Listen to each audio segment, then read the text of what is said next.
Samantala, presyo po ng sibuyas sa Dagupan City naglalaro na sa 180 pesos. Para sa detalye kasama natin, Idol Rona Raka. 104.7 IFM. Report!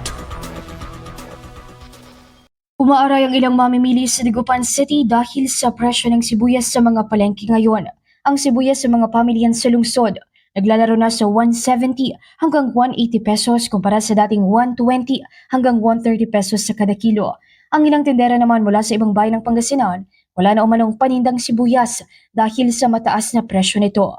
Matatanda ang pinayagan na ng Department of Agriculture ang panibagong pag-aangkat ng 3,000 metrikong tonelada ng pula habang 1,000 metrikong tonelada naman sa puting sibuyas upang matiyak umano na may sapat na supply ng produkto sa merkado. Pinalaga naman ang naturang desisyon ng ilang mga onion farmers dahilan ng magiging pagkalugi ng mga ito. Samantala, nakatagdang dumating ang mga inangkat na sibuyas sa susunod na 2 linggo.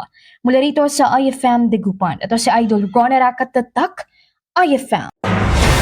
IFM News. IFM News. IFM News.